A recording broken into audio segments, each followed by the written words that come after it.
मज़ेदार थी हंसती मुस्कुराती कहानी। मुझे शॉपिंग पर जाना है, मेरे साथ जाने में कौन कौन दिलचस्पी रखता है? आयशा ने पूरी पार्टी पर नज़र डालते हुए जोश भरे अंदाज में पूछा। इस सवाल पर सबको सांप को सूंघ गया। क्या हुआ? आयशा हैरान होकर एक एक का चेहरा तकने लगी।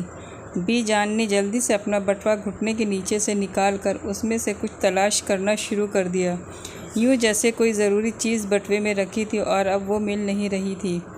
वह ढूंढ ढूंढ के परेशान होने लगी। इबाद ने जल्दी से अपनी आईडी कार्ड, इस महीने का बिल और डाक की रसीद निकाली और बड़े ध्यान से पढ़ना और गौर करना शुरू कर दिया। ऐसा लग रहा था जैसे दुनिया का सबसे बिजी बंदा वही है। मेहर ने अपना दुपट्टा पकड़कर किनारे के धागों को दांतों से कुतर कुतर कर उधेड़ना शुरू कर दिया। गौसिया अपने पाँव के बराबर धरे शॉपिंग बैग पर झुकी, जाने उसमें से कौन सा ख़जाना निकालने की कोशिश करने लगी। रह गई बाजीना। उन्हें और कुछ न सूझा तो लगी सहर को ऊंची ऊंची आवाज़ें देने। सहर, ओ सहर, कहाँ रह गई? अरे भाई, चाय बना रही हो या पाए गला रही हो? आयशा हैरत से उन सब का ड्रामा देखने लगी। उनकी समझ में नहीं आया कि अचानक यह क्या हुआ।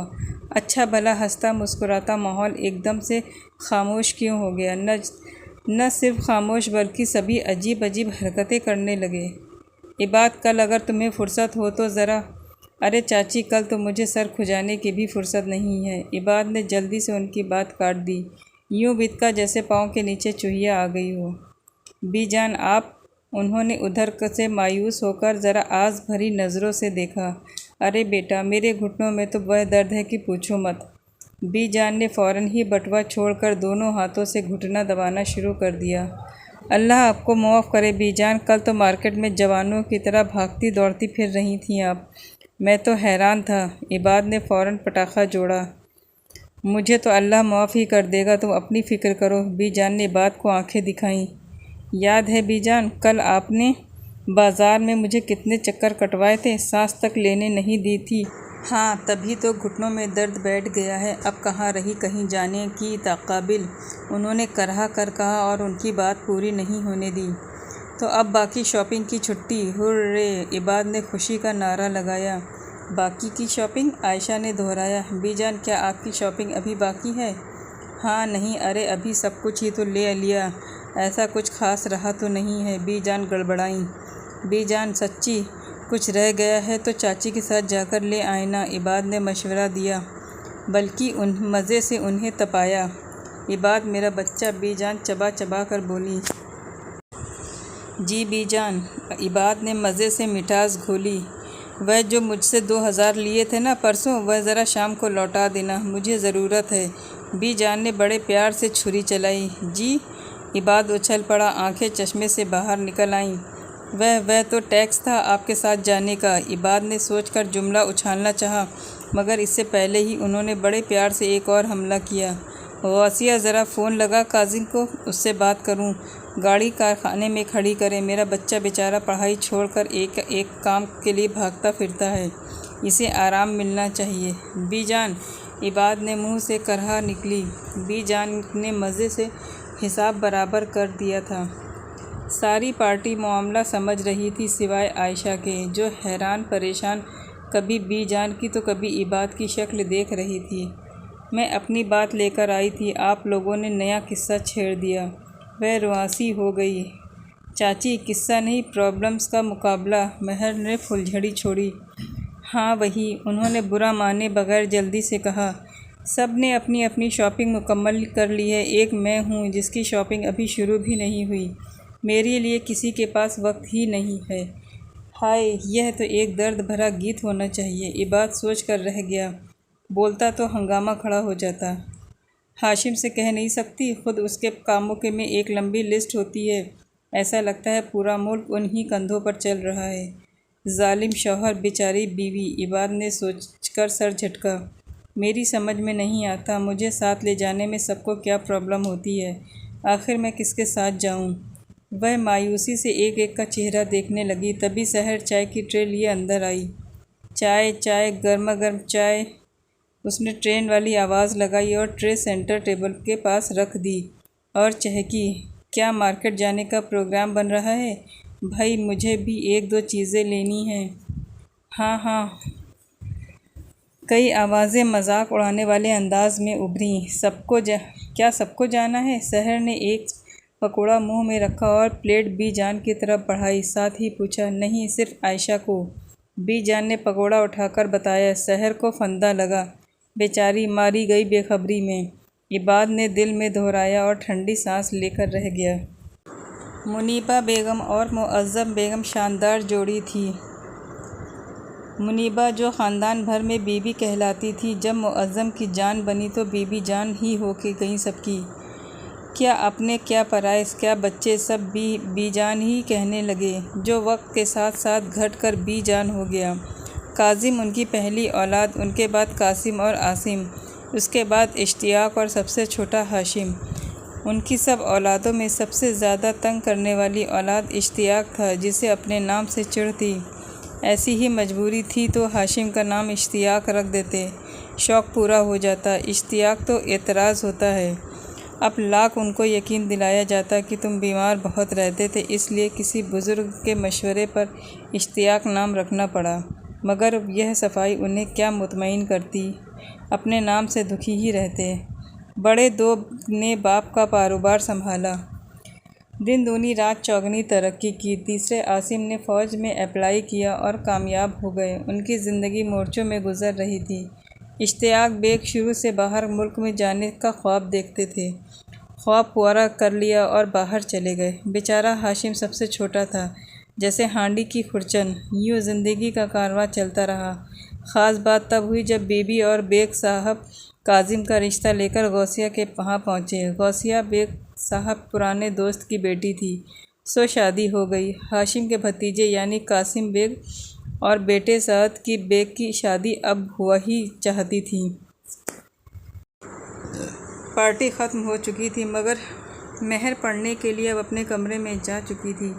आयशा अपने कामों में बिज़ी हो गई। सहर और बाजीना गौसिया के साथ रात के खाने की तैयारी करवा रही थीं। बीजान चैनल बदल बदल कर अपनी बोरियत दूर कर रही थी। तब ही इबाद चला आया। हाल में उनके अलावा कोई न था, मतलब मैदान साफ था। बीजान, उसने अपना चश्मा संभालते हुए उन्हें पुकारा। बीजान ने नो लिफ्ट करके आंखें एलईडी पर गड़ा दी। हूँ तो नाराज़ हैं। इबाद ने बड़बड़ा कर अपना चश्मा उतारा और उनकी चादर के पल्लू से साफ़ करना चाहा। बीजान ने फ़ौरन चादर खींच ली। नाराज़गी आसमान छू रही है, उसने दिल में सोचा और स्क्रीन पर नज़रें जमा दी। स्क्रीन पर एक हसीना मुस्कुरा कर अदाएँ दिखा रही थी। कूद कूद कर बर्तन धो रही थी, साथ साथ नाच गाना भी चल रहा था। वाह भाई वाह! इबाद ने सर पीटने का इरादा छोड़कर बीजान को फिर से पुकारा। बीजान, अगर कभी मुझे बर्तन धोने पड़ गए ना, तो मैं भी किचन में धमाल मचा दूंगा। उछल कूद कर विंग सॉन्ग। अपनी बात खत्म करके उसने कहकहा लगाया, मगर बीजान ने कोई नोटिस नहीं लिया। स्क्रीन को घूरती रही। बहुत नाराज़ हैं, क्या करूं? इबाद ने दिल ही दिल में सोचा और उन्हें ठंडा करने की कोशिश की। बीजान, आपके पैर दबा दूं? कल इतने घंटे शॉपिंग करती रहीं, दर्द हो रहा होगा। मगर जवाब में खामोशी ही रही। इबाद को गाड़ी की फ़िक्र सता रही थी। बीजान अब्बू को फ़ोन कर चुकी थी। कल से गाड़ी को कारखाने वापस चले जाना था। यह बात इबाद को मालूम हो चुकी थी। उसे तो कुछ करना ही था। इबाद ने सर खुजाया, फिर उसकी दुखती रग पर हाथ रखा। बीजान, कैटरीना की नई फ़िल्म लगी है, मैंने 2 टिकट निकलवा लिए हैं, आप चलेंगी? अच्छा। एकदम उनकी खामोशी टूटी। उसने उनकी कमज़ोर नस पकड़ ली थी। आह, बहुत दर्द है। उन्होंने हामी भरकर एक पैर आगे कर दिया। इबाद नीचे बैठकर उनके पैर फ़ौरन दबाने लगा। चलेंगी न बीजान? उसने बड़ी उम्मीद से पूछा। हाँ चलूँगी। उन्होंने रज़ामंदी देकर दूसरा पैर आगे बढ़ाया। ठीक है, कल 5 बजे तैयार रहिएगा। इबाद कहकर जल्दी जल्दी उनका दूसरा पैर भी दबाने लगा। बीजान ढीली पड़ गई थी। उनका गुस्सा कम होता देखकर उसने दूसरा पैंता फेंका। मगर बीजान, एक मसला है। वह क्या? वह सपाट लहजे में बोली। जाएंगे कैसे? गाड़ी तो आपने, बड़बड़ाया। वह तो मैंने फ़ोन पर मजाक किया था, तुम्हें ठीक करने के लिए। तुम्हारे अब्बू से कोई बात नहीं हुई है, उन्होंने मज़े से बताया और हंस पड़ी। बी जान, यू आर अ चीटर। उसने बुरा सा मुँह बनाया। सीधी उंगली से घी भी तो नहीं निकलती ना। उन्होंने मुस्कुराकर उसे और तपाया। मगर यह अच्छी बात नहीं है। आप तो मेरी प्यारी बीजान हैं। कल दोनों फिल्म देखने चलेंगे। कुछ खर्चे पानी का। उसने गियर बदल कर बात अधूरी छोड़ दी और उठ खड़ा हुआ। पैसे मिल जाएंगे, फिक्र न कर बच्चे। वह प्यार से बोली तो इबाद ने खुशी भरा नारा लगाया, तुसी ग्रेट हो बीजान। वह तिलमिला रही थी, बल खा रही थी, मगर सब बेफ़ायदा। कुछ नहीं हो सकता था अब। उसे आयशा चाची के साथ जाना ही था। उफ़ मेरे अल्लाह, मेरी ही जान क्यों फंस गई। मेहर, उसने बहन को आवाज़ दी जो किताब में खोई हुई थी। मेहर ने बगैर नज़रें उठाए हुंकार भरी। मुझे कुछ रुपए उधार दे सकती हो? बिल्कुल भी नहीं, टका सा जवाब मिला। प्लीज़ मेहर, मैं पहली तारीख को पॉकेट मनी मिलते ही लौटा दूंगी। तारीख गवाह है तो तुमने कभी भी कुछ नहीं लौटाया। प्लीज़ मेहर, ऐसा तो ना कहो। हमेशा आड़े वक्त में तुम ही तो मेरे काम आती हो। अब नहीं आऊँगी, सॉरी, मुझे पढ़ने दो। प्लीज़ मेहर, मेरी अच्छी बहन। वह गिड़गिड़ाई। अच्छी भी हूँ और बहन भी हूँ, लेकिन उधार नहीं दूंगी। मुझे कल शॉपिंग पर जाना है और मेरे पास एक फुटी कौड़ी तक नहीं है। सहर ने अपना दुखड़ा रोया। क्या? मेहर इतने ज़ोर से चीखी कि सहर ने अपने कानों को हाथ रख लिए। तुम्हारे पास पैसे नहीं थे तो शॉपिंग का पंगा लेने की किसने कहा था? मेरा ख्याल था बी जान को शॉपिंग पर जाना होगा तो मैं भी चली जाऊंगी।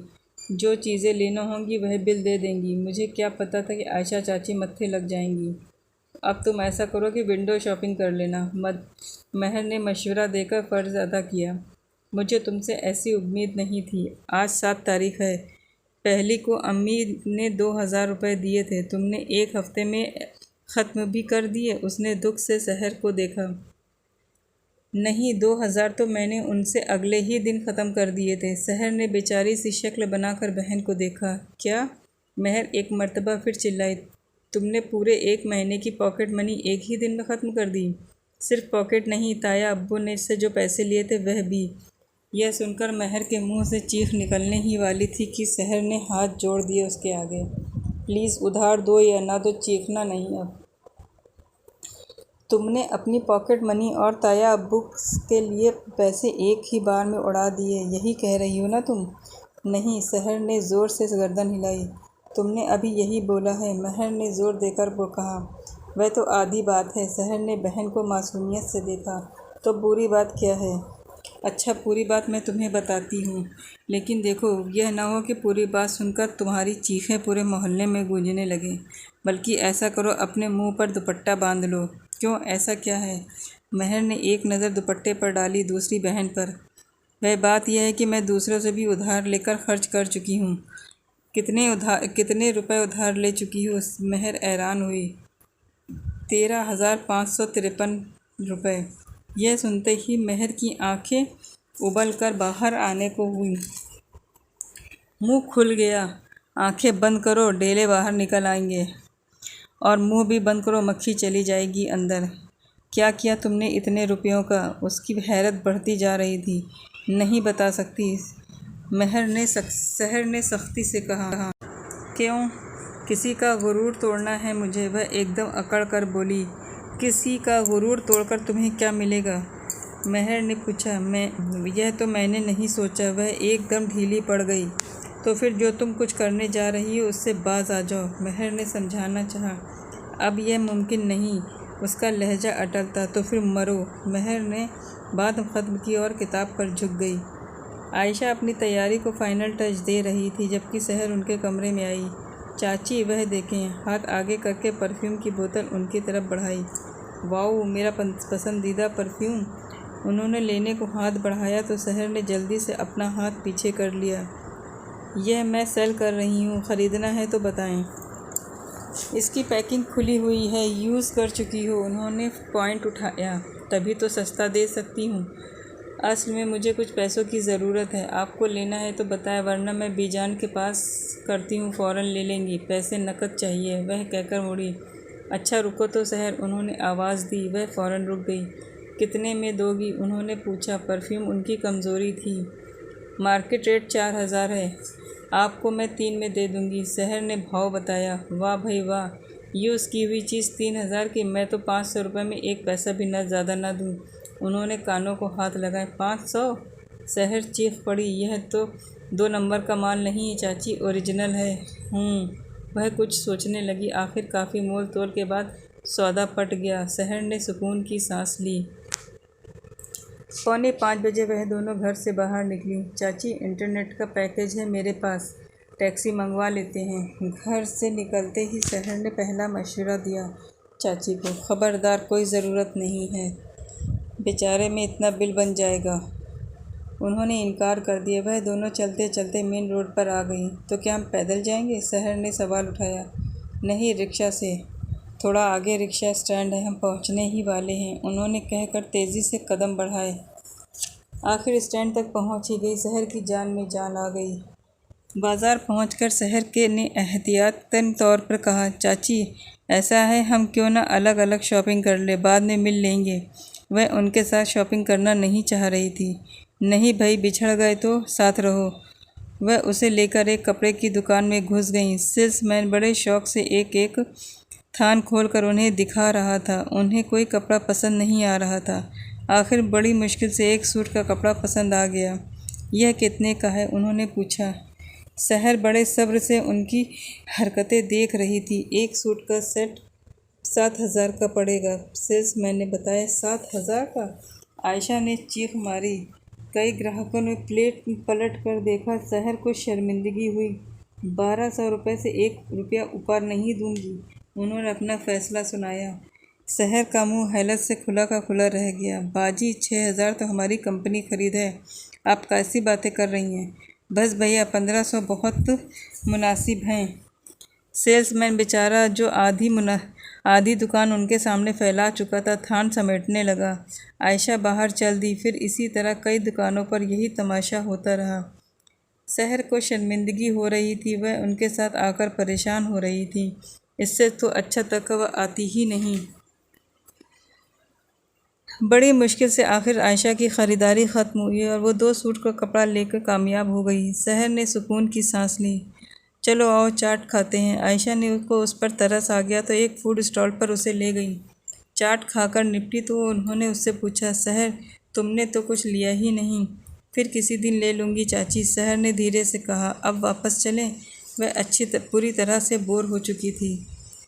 जैसे ही आयशा और सहर घर में दाखिल हुई, शानदार तरीके से उनका इस्तकबाल किया गया।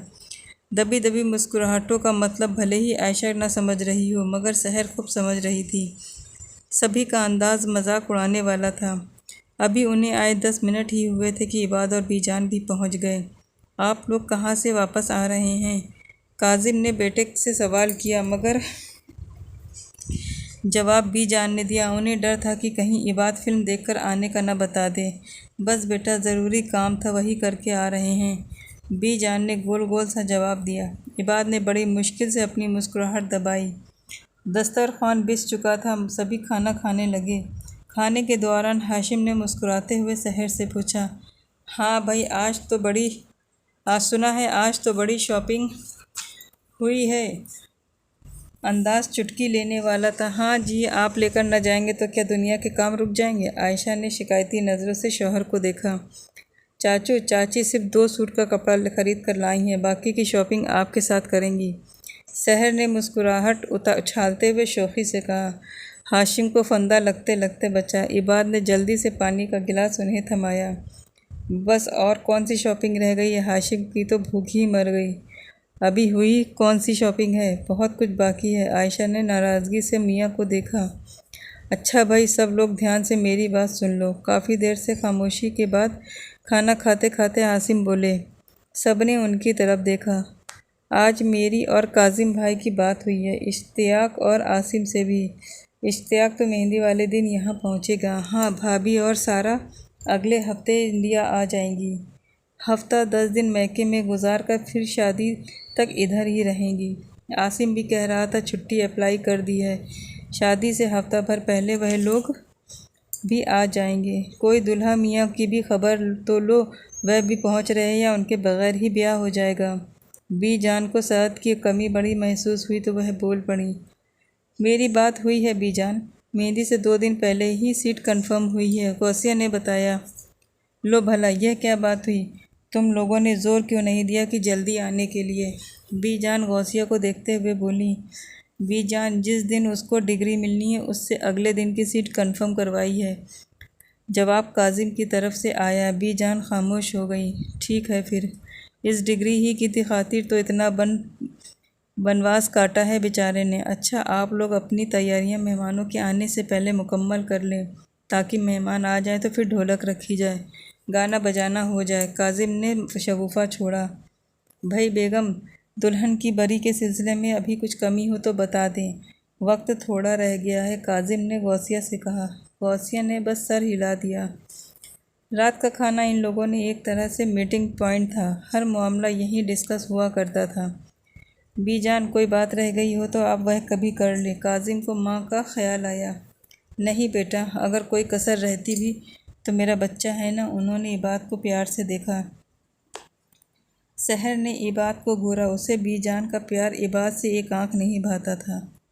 काजिम भाई, मेरा कोई मसला नहीं भी हल कर दें। आयशा को ऐसा मौका कहाँ मिलता अपना दुखड़ा रोने को। क्यों बेटा, क्या हुआ? वह आयशा को अपने सहर और महर की ही तरह समझते थे। मेरे साथ जाने को कोई तैयार ही नहीं होता। इतनी चीज़ें लेनी है मुझे। मेहर, ज़रा पानी देना बेटा, बीजान ने उसे मुखातिब किया। उन्हें प्यास लगने लगी तो आयशा के नखरे पर। मैं सालन लाती हूँ। सहर डोंगा उठाकर खिसक ली कि कहीं उसका नंबर भी न लग जाए। इतने लोग तो हैं, बाज़ार भी तो जाते हैं, किसी न किसी के साथ चली जाओ। काजिम और कासिम को कुछ मालूम नहीं था कि आयशा की शॉपिंग से सभी घबराते हैं, बल्कि ऐसा करते हैं, हाशिम को किसी दिन छुट्टी दे देते हैं, तुम दोनों शॉपिंग कर लेना। पानी पीते हाशिम को ज़ोर का अच्छू लगा। पानी मुंह से बाहर आ गया। काजिम और आसिम को छोड़कर सभी लोग हाशिम की हालत को समझ रहे थे, मगर हर कोई अपनी जान बचाने की कोशिश कर रहा था। जी नहीं, बहुत बहुत शुक्रिया, मैं कहीं नहीं जा रहा इन मैडम के साथ। हाशिम ने फट से इनकार किया। याद है ना, कॉफ़ी पिलाने लेकर गया था तो मैडम ने क्या किया था? वह उनका घर का मशहूर वाक़या था। हाशिम शादी के शुरू में आयशा को कॉफ़ी पिलाने ले गए थे। पहले तो उन्हें कॉफ़ी पसंद नहीं आई, और फिर जब बिल देने का वक्त आया और मियाँ ने 2 प्याली में 500 रुपये रख दिए तो आयशा ने हंगामा खड़ा कर दिया। वेटर को वह सुनाई कि लोग मुड़ मुड़ कर उन्हें देखने लगे। हाशिम को बड़ी शर्मिंदगी हुई थी वह, और अभी तक वह बेइज्जती भूले नहीं थे। वह बात पुरानी हो चुकी है, अब बस करो, कासिम ने टोका। हाँ जी, बस कर दूँ और कोई नई बेइज्जती करा लूँ? जी नहीं शुक्रिया। वैसे बात बरसों पुरानी भी नहीं है, अभी सिर्फ 1 साल 7 महीने ही हुए हैं शादी को। हाशिम ने रोना रोया। वैसे आयशा की शॉपिंग से सभी परेशान थे। वह कंजूस भी थी और लड़ती झगड़ती भी दुकानदारों से, इसलिए कोई उसके साथ जाना पसंद नहीं करता था।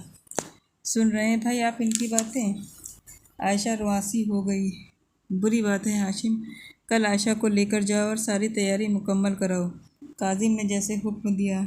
ठीक है फिर, सब लोग, हम सब जाएंगे, मैं अकेला नहीं। हाँ ठीक है, मैं कारखाने में बड़ी गाड़ी भेज दूंगा। कासिम फ़ौरन राज़ी हो गए। एक दूसरे की शक्ल देखने लगे। बीजान कोई कट्टर किस्म की सास नहीं थी, प्यार करने और प्यार बांटने वाली हस्ती थी। पहली बहू गौसिया घर आई तो वह खुश हो गई। घर में रौनक आ गई। सअद गौसिया का पहला बच्चा था, घर भर की आंख का तारा था। दादा दादी, माँ, चाचू चाचू, सबका ही लाडला। सअद के बाद इबाद था। इबाद उस वक्त 6 महीने का था जब बाजीना कासिम की दुल्हन बनकर इस घर में आई। बाजीना अच्छी नेचर की लड़की थी, लेकिन गौसिया को ऐसा लगता था जैसे बाजीना के आने से उसकी अहमियत कम हो गई है। पहले सिर्फ वह थी इकलौती और बड़ी बहू, इसलिए हर बात पर काम से उससे मशवरा लिया जाता था। लेकिन बाजीना के आने के बाद बीजान दोनों से सलाह मशवरा करने लगी। उनकी नज़र में दोनों बराबर थीं। यह बात गौसिया को खलती थी। बाजीना ने जेठानी के साथ बहनापा गांठने की बहुत कोशिश की, मगर गौसिया के मिजाज की वजह से वह मुमकिन नहीं हो पाया। एक अजीब सा फासला था उन दोनों के बीच में। शादी के 2 साल बाद बाजीना की गोद में नन्ही सी गुड़िया महर आई, और उसके बाद सहर, तो बीजान की खुशी का ठिकाना न रहा। दोनों बच्चियां इतनी मुबारक थी कि मुअज़्ज़म बेग का लोहे कि जाली का छोटा सा कारखाना बढ़ते बढ़ते दूर तक फैल गया। हर चीज़ अपनी जगह बेहतरीन थी, मगर गौसिया को करार न था। उन्हें लगता जैसे वह और उनके बेटे कहीं पीछे चले गए हैं। यह सामने बाजीना और उनकी बेटियां हैं, वह और जल जाती, कुढ़ती रहती। कासिम के बाद आसिम की दुल्हन तहरीम आई। आसिम आर्मी में थे तो तहरीम मियाँ के साथ रही। मेहमान बनकर कुछ दिन के लिए आती, फिर चली जाती।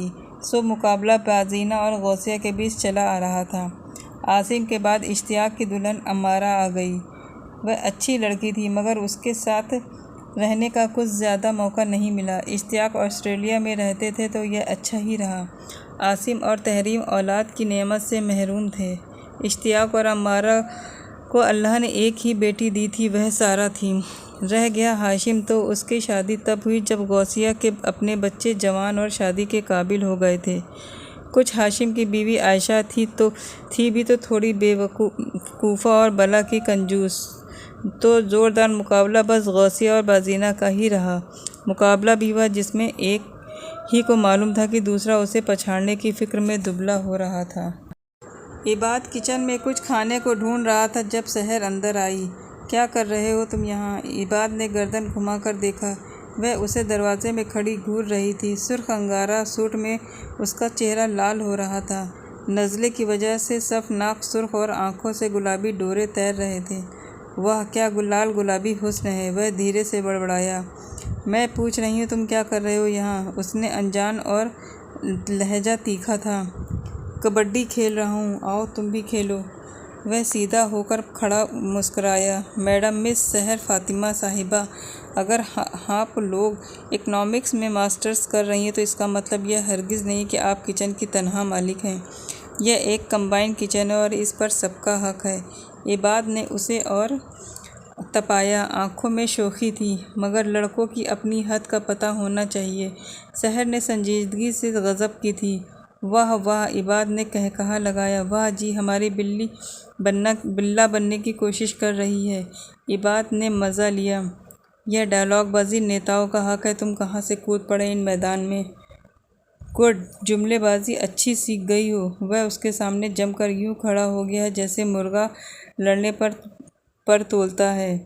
यह खालिस लेडीज़ स्थान है, चलते फिरते नजर आओ। वह जो लड़ाका मुर्गी की साथ तरह डट गई। यार, तुम अम्मी का बदला मुझसे मत लो। मुझ पर ताव क्यों खा रही हो? मैं बेचारा भूख का मारा। वह कह रहा। तुम्हारी अम्मी भी तो मेरी अम्मी का पीछा नहीं छोड़ती, हर वक्त उल्टी सीधी कुछ सुनाती रहती हैं। तो तुम उसका गुस्सा मुझ गरीब पर उतार रही हो, क्यों? वह मिनमिनाया। क्या कर रहे हो तुम यहाँ इबाद? गौसिया वहाँ आकर बोली। माथे पर बल थे। भंगड़ा डाल रहा हूँ, वह क्रिकेट खेलूँगा। वह जलकर बोला। ताई अम्मी? सहर उनकी तरफ भूमि। 7 भाई तो ऐसे ना थे। इस इबाद में कोई कमी रह गई है? लेडीज़ जगहों पर खूब दिल लगता है इसका। सहर बड़े सुकून से बोली। गौसिया तिलमिला कर रह गई। बाजीना की यह बेटी ज़रा जो माँ पर गई हो, वह बस सोच कर रह गई। जाओ यहाँ से तुम। सहर ने इबाद को घूरा। मैं नहीं जा रहा, बहुत भूख लग रही है, अल्लाह के नाम पर कुछ खाने को दे दो। वह मासूम सी सूरत बनाकर बोला तो सहर ने एकदम खा जाने वाली मुस्कुराहट दबाई। सॉरी, लंगर खाना बंद है। वैसे मुझे पराए भिखारियों को खाना खिलाना नहीं आता। वह बेरहम बन गई। मकसद गौसिया ताई को जी भर के सताना था। वह भी पता नहीं क्यों चुप थी। तो फिर ठीक है, मुझे तकलीफ़ करना पड़ेगी। बात आगे बढ़ा तो वह कुर्सी घसीट कर आराम से महारानियों की तरह बैठ गई। ज़रा जल्दी करो, मुझे दोपहर का खाना बनाना है। उसने कान में मक्खी उड़ाई, फिर तेज़ मेज़ बजाने लगी। गौसिया पैर पटकती चली गई। सहर ने जीतने वाले अंदाज में इबाद को देखा और मुस्कुरा दी। वह चली गई। यार, अब तो कुछ बना दो, पेट में चूहे दौड़ रहे हैं। इबाद ने कुछ ऐसी बेबसी से कहा कि सहर को उस पर तरस आ गया। ऑमलेट खाओगे? सहर ने मुस्कुरा कर पूछा तो इबाद की जान में जान आई। नेकी और पूछ वह फैल कर बैठ गया।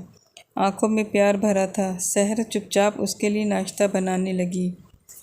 दोस्तों, आपको ये कहानी कैसी लग रही है? प्लीज़ कमेंट में ज़रूर बताइएगा।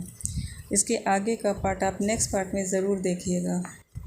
कहानी पसंद आ रही हो तो मेरी वीडियो को सब्सक्राइब ज़रूर करें और बेल आइकन को ज़रूर से ज़रूर दबाएं।